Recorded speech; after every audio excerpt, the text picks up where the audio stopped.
Hello everyone, welcome to Priyanka YouTube channel. ಹೆಲ್ತಿಗೆ ತುಂಬಾ benefits ಇರೋವಂಥ ಸಬ್ಜಾ ಸೀಡ್ಸ್ ಜ್ಯೂಸ್ನ ಮಾಡ್ಕೊಳ್ಳೋಣ ಅಂತೇಳಿ ಮಾಡ್ಕೊತಾ ಇದ್ದೀನಿ. ಅದನ್ನು ಮಾಡ್ಕೊಳ್ಳೋದಕ್ಕೆ ಮೊದಲಿಗೆ 1 ಗ್ಲಾಸ್ ತೌಬೆಚ್ಚಗಿನ ನೀರನ್ನ ತೊಗೊಂಡು ಸೋಂಕು ಮಾಡಿರೋವಂಥ ಸಬ್ಜಾ ಸೀಡ್ಸ್ನ ಹಾಕ್ಕೊಳ್ತಾ ಇದ್ದೀನಿ. ಜೊತೆಗೆ ಲೆಮನ್ನ ಕೂಡ ಆ್ಯಡ್ ಮಾಡಿಕೊಂಡು ನೀಟಾಗಿ ಮಿಕ್ಸ್ ಮಾಡ್ಕೊತಾ ಇದ್ದೀನಿ. ನೀವು ಬೇಕಿದ್ರೆ ಜೊತೆಗೆ ಹನಿನ ಕೂಡ ಸೇರಿಸ್ಕೊಬೋದು. ಈ ಜ್ಯೂಸ್ನ ಕುಡಿಯೋದ್ರಿಂದ ಡೈಜೆಸ್ಟಿವ್ಗೆ ಹೆಲ್ಪ್ ಮಾಡುತ್ತೆ, ಹಾಗೆ ಬ್ಲಡ್ ಶುಗರ್ನ ಕಂಟ್ರೋಲ್ ಮಾಡುತ್ತೆ, ಸ್ಕಿನ್ ಮತ್ತು ಹೇರಿಗೆ ತುಂಬಾ ಒಳ್ಳೆಯದು, ಹಾಗೆ ನಮ್ಮ ಬಾಡಿನ ತಂಪು ಕೂಡ ಮಾಡುತ್ತೆ. ಯಾರಿಗೆಲ್ಲ ಹೀಟ್ ಇರುತ್ತೆ ಅವರು ಈ ಜ್ಯೂಸ್ನ ಕುಡಿಯೋದ್ರಿಂದ ತುಂಬಾ ಬೆನಿಫಿಟ್ಸ್ ಇದೆ ಅವರಿಗೆ. ಹಾಗೆ ನಮ್ಮ ಬಾಡಿನ ಡಿಟಾಕ್ಸಿಫೈ ಕೂಡ ಮಾಡುತ್ತೆ. ಹಾಗೆ ನಾನು ಇವತ್ತು ಚಪ್ರದ ಅವರೆಕಾಯಿ ಸಾಂಬಾರನ್ನ ಮಾಡ್ಕೊಳ್ಳೋಣ ಅಂತ ಹೇಳಿ ಮಾಡ್ಕೊತಾ ಇದ್ದೀನಿ. ಮೊದಲಿಗೆ ನಾನಿಲ್ಲಿ ಚಪ್ರದ ಅವರೆಕಾಯ್ದು 2 ಸೈಡು ನಾರನ್ನ ತೆಗೆದು ಇಟ್ಕೊತಾ ಇದ್ದೀನಿ.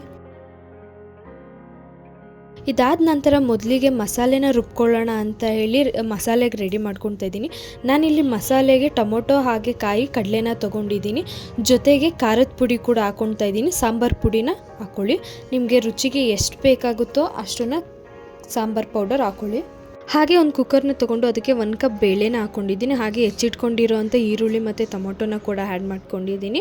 ಈಗ ಹಾಗೆ ನಾನಿಲ್ಲಿ ತರಕಾರಿನ ಹಾಕ್ಕೊತಾ ಇದ್ದೀನಿ. ತರಕಾರಿ ನಾನಿಲ್ಲಿ ಬೀನೀಸು ಹಾಗೆ ಗೆಡ್ಡೆಕೋಸನ್ನ ಹಾಕ್ಕೊಂಡಿದ್ದೀನಿ. ನೀವು ಕ್ಯಾರೆಟು ಅಥವಾ ಆಲೂಗೆಡ್ಡೆ ಈ ರೀತಿ ಇದ್ದರೆ ಅದನ್ನು ಕೂಡ ನೀವು ಯೂಸ್ ಮಾಡ್ಬೋದು. ಅದಾದಮೇಲೆ ಚಪ್ರದ ಅವರೆಕಾಯಿನೂ ಕೂಡ ಹಾಕ್ಕೊಂಡಿದ್ದೀನಿ. ಹಾಗೆ ರುಬ್ಬಿಟ್ಕೊಂಡಿರೋ ಅಂಥ ಮಸಾಲೆನ ಕೂಡ ಹಾಕ್ಕೊತಾ ಇದ್ದೀನಿ.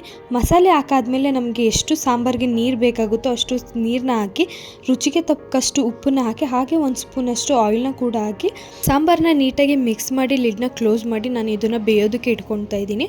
ಇದು 1 ವಿಷಲ್ ಹೊಡೆದ್ರೆ ಸಾಕು.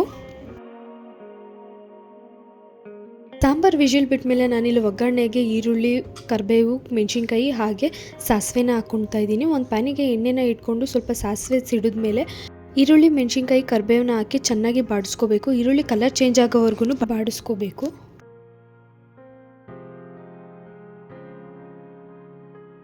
ಈರುಳ್ಳಿ ಎಲ್ಲ ಬೆಂದಿದ್ದಾದಮೇಲೆ ಒಗ್ಗರಣೆಗೆ ನಾನಿಲ್ಲಿ ಸಾಂಬಾರನ್ನ ಕೂಡ ಆ್ಯಡ್ ಮಾಡ್ಕೊತಾ ಇದ್ದೀನಿ.